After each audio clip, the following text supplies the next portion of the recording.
When I talk about time management, when it comes to participating in the program, I think it's important to let people know, whether you're working in teamwork groups or your professors, that you may have some limitations on your time. We've worked with students who will get called out to emergencies, who may be unavailable. You work with other students who are caretakers, whether it's a 2-year-old or an 82-year-old.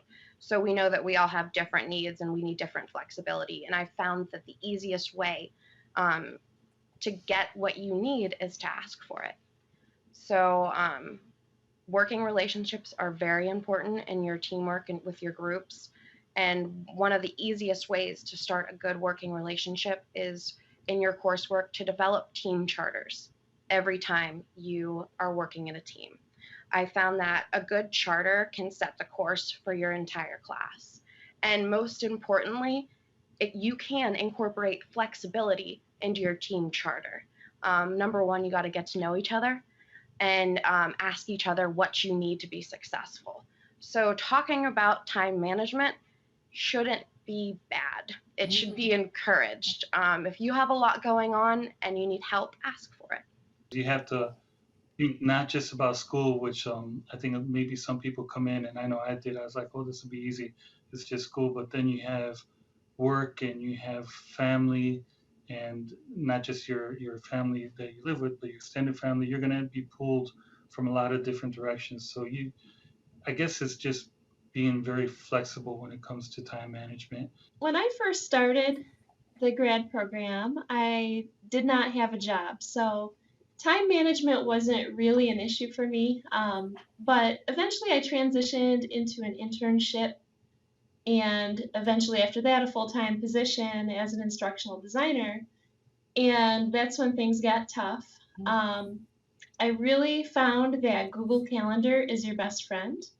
If you schedule time throughout the week to just work for an hour on something here, an hour there, it really helps with the time management. I found that I mostly did a lot of my work on the weekends though, which is a bit of a bummer, but thinking about it, the amount of work you put in, it is definitely worth it. Using a whiteboard. I could pull it out and show you, and you would see exactly what I'm talking about. So I have a little whiteboard that I've been taking 2 classes every semester. So I draw a line down the middle, and I have OPL 523 and OPWL 525. That's what I got this semester. And every week I go down and say, here's what I have to read in 523. Here's my posts. Here's what I have to do, what other projects I have to do. And then in 525, the same thing. So I know what I have to do. It's been a great help for someone as anal as me. And then I go working on that to see if I can do it. So the time management, that was a really good, helpful tool for me. I've also been lucky where I've had one class where everything's due on Tuesday, another class is due on Wednesday. So then I manage that first class first, and then I get into the second class and get everything done. And then the rest of the week, I'm responding or looking at other people's posts. Then it's also perfectly understandable if you have to back from your classes a little bit for a specific semester.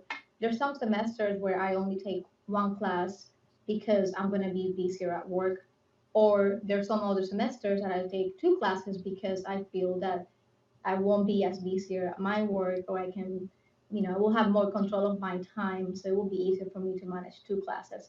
But it's perfectly okay to determine that, and you can always talk to your counselor about what your current situation in your personal life is, and your advisor will definitely give you the best advice.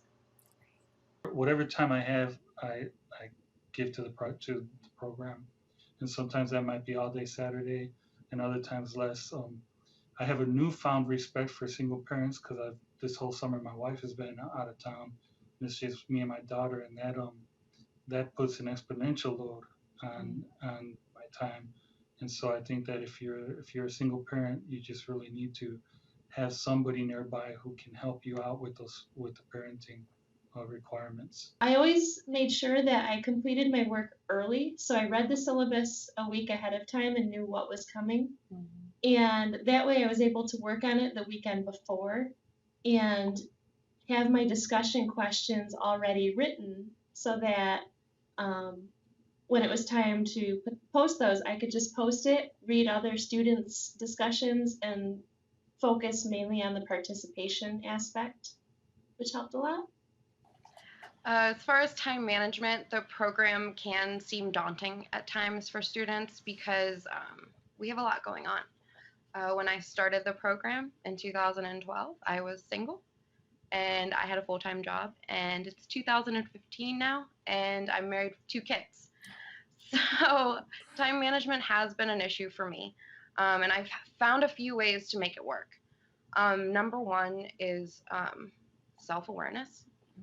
You have to know your limits and not to go back to the syllabus to harp on it, but it is important to know your plan and your schedule. I think the key to being a good leader and a good student is to try and see around corners. And that means you're anticipating things going on in your life that may be bumps in the road as far as your studies go. So know your schedules, number one. One thing it took me 2 semesters to figure out is that you need to plan in part of your day time for reading, time for studying, and time for discussion boards. So, for instance, every morning I usually take at least 45 minutes to review the discussion boards in my class, especially for announcements and to make sure that I can put in enough participation effort. So, time is definitely the biggest factor for me. And if you're able to figure out how much time you need each week and set a routine and stick to that routine, the workload becomes a lot more manageable. And also, another thing too is remember that you can take a semester off if you get overwhelmed. If something in life happens and you don't feel like you can balance that workload and you want to do a good job with both things, just put classes on the back burner for a semester and then come back and take it once you're recharged.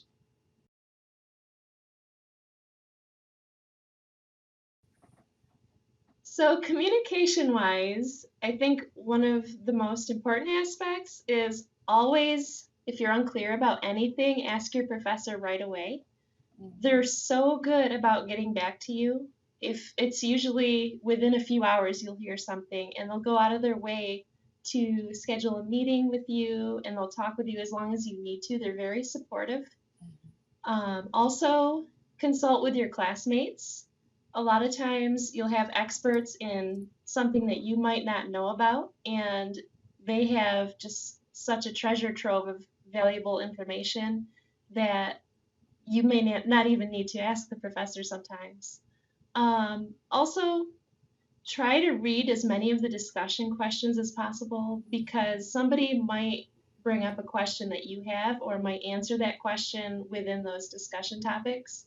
And I know it's not always easy to read all of them every week, but the more you can read, the more value you're going to get out of the class.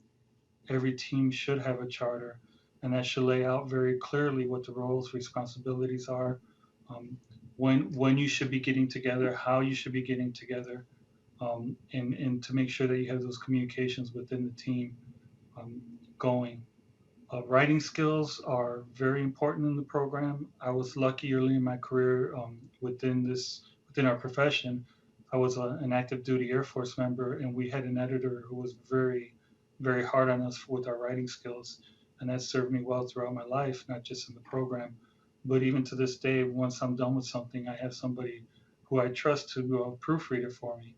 So I think that if your writing skills, if you need to work on them, then that's something that find somebody within your workplace who's a good editor, and have them look at your stuff for you. Because no matter how good a writer you are, you're gonna have grammatical errors. It always happens. Actually, the whole class pretty much is driven by the communication that is shared between the students, and the professor will provide the input.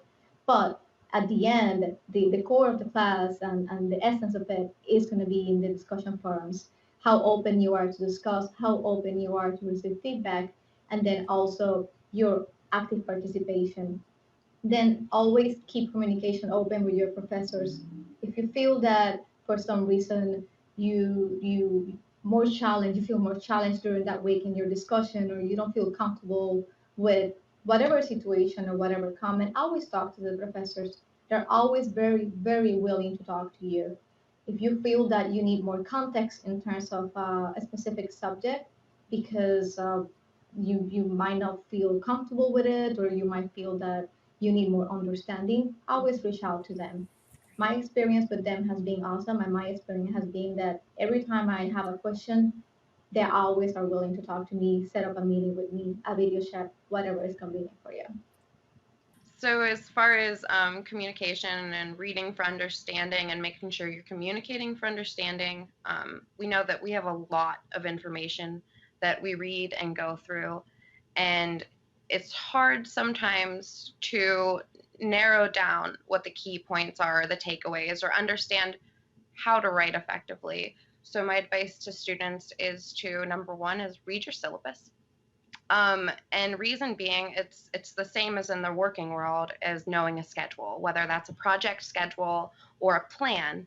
And when you see what the takeaways are and what you're expected to know, you can hone in through reading your syllabus and hone in on the discussions and threads that are relevant to you and your learning journey.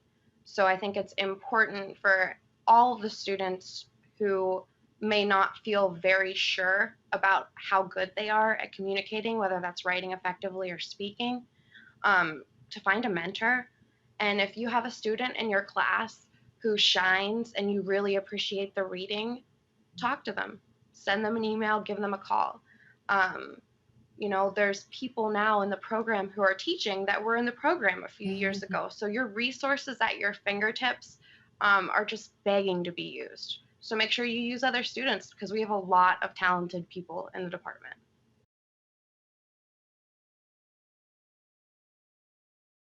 With computer skills in this program, one thing I would highly recommend is you use a lot of different software, so you want to make sure that you have a newer computer that can handle all of the software requirements. Another big thing for me, because in this program you do a lot of group projects, is being very familiar with all of Google's awesome projects, especially Google Calendar, Google Documents, and Google Hangouts. Hangouts is wonderful for talking with your professors. It's also wonderful for sharing documents if you just want to show your teammates what you're working on and what your progress is. It's very great for conferencing. Also, the Google Documents feature is really nice because you can share documents with your classmates and you can add comments to those, and then they can see them online and you can edit whenever you have time, because a lot of the times your partner is going to be in a different time zone from you. So they might not be getting to it until later in your day when you're in bed. So just being able to leave notes and comments in Google Documents is amazing. So everyone understands that technology in itself can be challenging. One of the things that I would recommend to students in order to get familiar with the technology is to find a mentor in your program, in your class, someone who is willing to show you the ropes, maybe even a phone call to start, maybe a Fuse or a Skype session here or there, but getting to know Blackboard and Lotus Notes can be challenging. A hot tip is that if you are using Blackboard for your courses, if you have a smartphone, you can check all your course discussion boards on an app for Blackboard. So as a new technology comes out, and I'd ask you to not only check it out, but embrace it. Now, this semester, so I'm going through the summer now, and now I'm using the online program called Blackboard, which is completely different. I've never experienced this. And I have two professors that operated two different ways. So again, that's a challenge as well. So basically, like anytime I would train, I would just always tell people repetition is the mother of skill. And as you get through it, as you try it, week after week, day after day, it gets easier. So you learn. My one instructor uses this verbiage, another instructor uses this verbiage, and so you know where to go. So in regards to technology, I have a laptop and I use a desktop. So that can get a little bit confusing at times, but now with this Blackboard is the same on both programs. So that makes it easy as well. I think I'm probably one of the older students in the program. I know there are some older than me, but that's no excuse. Within our profession, you have to know technology, and if you're afraid of technology, I would suggest you probably should look for another program. But if you don't know technology, that's fine. You just have to be open to learning about it, and it doesn't have to be formal learning. YouTube, you have to become a self-directed learner and be able to use like what we're using right now, Fuse, using Blackboard. I use a program called Mendeley for my papers that helps with your footnotes and your endnotes. I use Evernote for taking notes and organizing what I study. So having technology skills is critical in what we're doing. You know, especially as we see more and more people, more and more clients in our work sector who want to see e-learning. I mean, you will have to have those skills. Just because you don't have them, though, I wouldn't say don't come in the program. Just be willing and ready to learn all these different software suites. And that's not, I don't think, beyond anybody's grasp. I will say that having reliable internet is very helpful, not only for your day-to-day class, but also for when you have meetings with your professors or meeting, with the other students. Then also, one thing I will say is always double check your submissions. Even if you think that you submitted, we can't rely on technology 100% of the time. It gets to the point that if you don't check your submission, you might run into a situation where you think you submitted something and it might not be there. So to avoid any situations like that, always recheck your submissions, always test your systems. And if you do that, I think you'll be fine. So when you think it may be difficult using a computer in one aspect, look for opportunities to make it easier on yourself. And when you find new things to share with each other concerning technology, make sure that you share it on the LinkedIn network with your professors, with any of the administrators, and get the good word out, because we all know that we have technology challenges, but we can overcome them.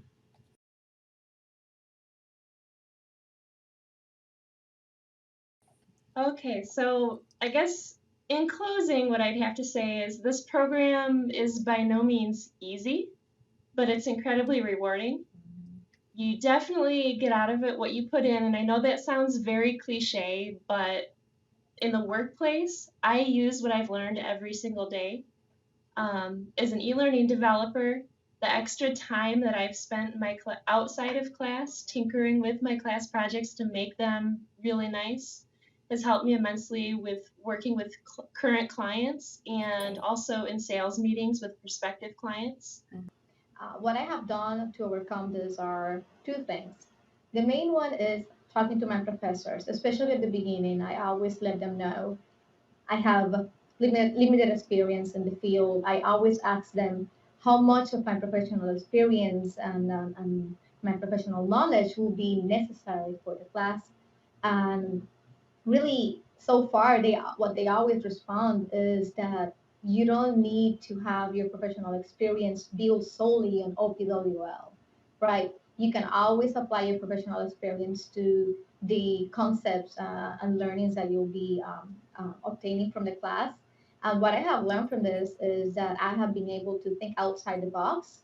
And even when sometimes I don't think I have anything to share, when I realized it and when I talked to my professor, I realized that, oh yes, I did go through that in my in my work, or I did learn this when I was at some point back in my undergrad. So there are many ways of building your experience. There are many ways of sharing your experience. And as long as you always keep your communication open with your professors, I'm sure they'll be more than willing to help you go through this. I just suggest for any incoming person, go reach out to current students or graduated students.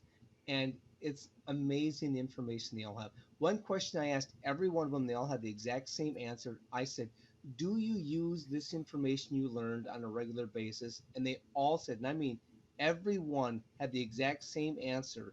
They all said every day.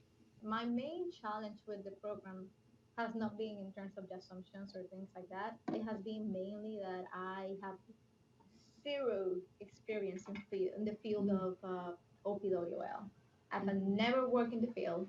So when I started, I have no clue of any of the theories. I had no clue of pretty much. I just knew I liked training and development and I liked process improvement. So I knew it was going to be based on what I read, a good match to what I felt were my interests.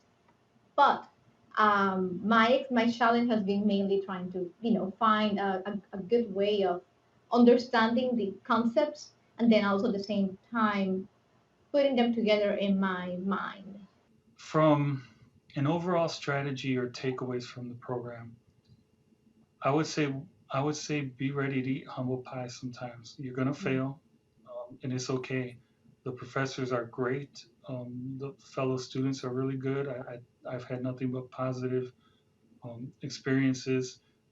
I do have experiences coming into the program, and I've come into at least one class jaded, thinking I would learn nothing, and I learned an awful lot.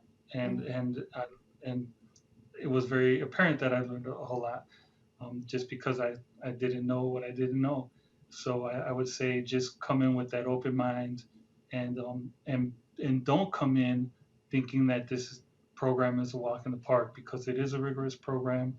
You have to put in the time. You have to study. So it's important when you manage professional and personal life to not think that, well, I'm going into this as a specialist and this is my workload and this is how my job is going to be.